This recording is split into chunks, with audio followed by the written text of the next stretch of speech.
Siempre ha sido un tema de mi interés saber cuál es la realidad del colectivo LGTB en Japón. Y esa es la realidad que nos trae.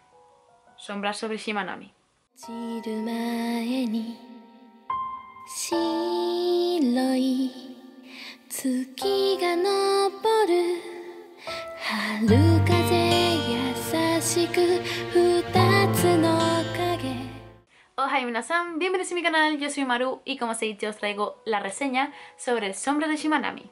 El hecho de que Japón y Occidente en este caso pertenezca a una cultura tan distinta, tanto social como culturalmente, me ha causado siempre el interés o la curiosidad acerca de cómo se tratan este tipo de temas. Obviamente todos nos podemos hacer una idea leyendo mangas, leyendo noticias, informándonos en internet, pero el hecho de que se retrate en una historia desde un punto más realista siempre termina llegando más al público. Obviamente no nos tenemos que olvidar que los mangas de romance, igual que las películas o cualquier tipo de libro, son idealizados. Siempre hay que pensar que un yaoi, yuri, ecchi, shoujo, yosei siempre está idealizado. Es un romance idealizado igual que cualquier película o novela de romance que podamos ver. Son romances idealizados. Por eso mismo, aunque sí que se dejan entrever diferentes temas que se suelen tratar en Japón o de ciertos problemas que encuentra el colectivo respecto a diferentes temas, siempre eché en falta o quise leer un manga más realista al respecto. Y cuando Tomodomo anunció este manga me hizo un montón de ilusión y más viendo lo muchísimo que está gustando al público. Así que sin duda tenía que hablaros de él. 暮れ落ちる前に Sombras sobre Shimanami o también Shimanami Tasokare, que es el título en japonés, salió en 2015, actualmente tiene 3 tomos en Japón y está ongoing, está saliendo y en España de momento solo hay un solo tomo sacado en 2017 por Tomodomo. Tiene páginas a color y sin color y la edición para mí es un 10.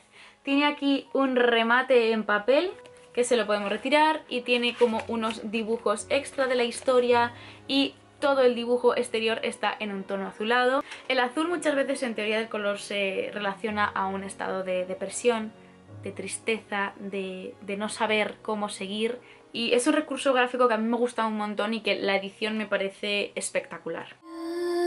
暮れ落ちる前に ¿Realmente la muerte es una salida? En este manga vemos el mundo desde los ojos de Tatsuku, un protagonista que tiene muy confusa su sexualidad, no entiende o no quiere entenderse a sí mismo, siente que es muy confuso tanto de forma de romance, de entenderse a sí mismo y realmente no se conoce. Además de Tatsuku también conoceremos más protagonistas del colectivo LGTB y nos contarán cómo persisten y cómo sobreviven en esta sociedad.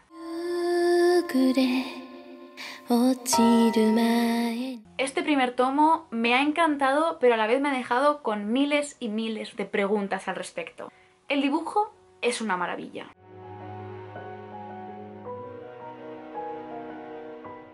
Es un dibujo que me recuerda muchísimo al mangaka de Hosumi.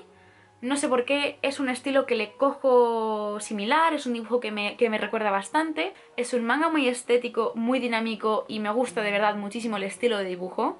Además hacen, como he dicho, un uso del color impresionante, que además de verlo en la portada y contraportada podemos verlo en el interior, teniendo escenas azules que dan un tono de color y una connotación que es muy guay. Estas connotaciones, este uso del color y sobre todo del color azul me ha recordado muchísimo al manga Blue de Ponentmon, que es un manga que trata de este tipo de temas de confusión en respecto a la sexualidad y demás, y me ha parecido muy interesante el uso de ese recurso del color azul también en esta obra. Hablando del protagonista o protagonistas, ya que para mí todos en este caso son protagonistas y sus historias, realmente no siento que se haya hecho de momento en este primer tomo, no veo indicios de que la obra esté hecha de forma de que empatices con el protagonista, de que le cojas cariño y de que le entiendas, sino que simplemente veamos cómo se siente, veamos sus problemas y cómo los afronta, pero no realmente de forma de cariño, simplemente como meros observadores de cómo va a ir avanzando y obviamente cómo se va a ir entendiendo a sí mismo.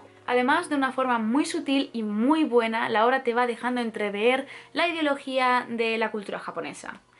Vemos cómo hay diferentes escenas en las que sale el casamiento de personas del mismo sexo en otros países y los japoneses se sienten contentos por ellos mismos porque no está dentro de su cultura, pero bien por ellos, y es un sentimiento que para mí es chocante, ya que entienden que el hecho de que en otros países la gente del mismo sexo se case está bien, pero que dentro de su propia cultura esté mal visto, sea por deshonra familiar, sea por rechazo de la sociedad, porque el tema del rechazo social de la sociedad, es decir, es como un tema recurrente en este tipo de historias y siento que es algo realmente importante para la cultura japonesa. Hablo desde mi punto de vista, sin ser ni parte de la sociedad y ser totalmente desconocedora de esta cultura, obviamente. Pero es un tema que realmente se ve reflejado en muchísimas historias. Y desgraciadamente es un tema que afecta al colectivo LGTB. El hecho de no ser aceptado por la sociedad y ser diferente. Minasan, la cámara se puso cabezona y me borró varios clips, pero quería explicaros que en mi posición siento que no soy capaz o no tengo la capacidad de juzgar la sociedad japonesa, ya que no soy parte de ella y juzgar a una cultura desde otra cultura con una mentalidad diferente no lo veo justo y no creo que cualquier persona deba hacerlo, y en mi caso yo no me veo ni capacitada ni con el derecho de juzgarlo. Por eso mismo he dicho todo lo anterior. Por eso mismo todos podemos tener una mera percepción de la cultura japonesa y de sus ideologías, pero realmente, sin ser parte de ella o sin vivirlo directamente, nadie podemos juzgar 100% una cultura desde fuera.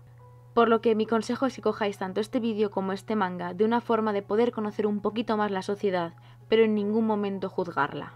Así que sí, ese punto de realismo, sinceridad y cercanía es lo que hace especial esta obra. Sinceramente estoy deseando leer el resto de tomos, así que no puedo esperar. De verdad, Tomodomo, date prisa. Además, tengo ciertas teorías respecto al personaje de Nadie. Me gusta muchísimo y siento que no es la personificación de un personaje en sí, sino el sentimiento de querer ser libre, de querer ser quien eres, y me gusta muchísimo. Así que ya veré su evolución en el resto de tomos.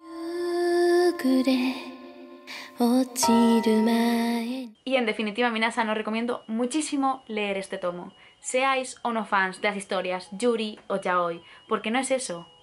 Porque no es una pareja del mismo sexo y ya está, no. Es la realidad del colectivo en Japón. Va mucho más allá y siento que todo el mundo debería disfrutar este manga para entender un poquito más la sociedad japonesa y ver cómo no todo el mundo vive como en el mundo occidental, obviamente, y poder entender más allá de las fronteras o más allá de lo idealizado que nos vende o nos enseña el mundo del manga, porque no olvidemos que el cine, el manga y los libros es una idealización de la realidad. Y ese tipo de historias tienen como objetivo mostrar un poquito más de la realidad y van un poco más allá. Y bueno, esto ha sido todo por esta reseña de este primer tomo. Estoy deseando leer el resto. Y creo que nada más. Si os habéis leído el manga, no olvidéis dejármelo en los comentarios y decidme qué os ha parecido. Y si os ha gustado el vídeo, no olvidéis darme un likecito y suscribiros aquí abajo si aún no lo habéis hecho. Y nos vemos muy prontito en un nuevo vídeo. ¡Bye!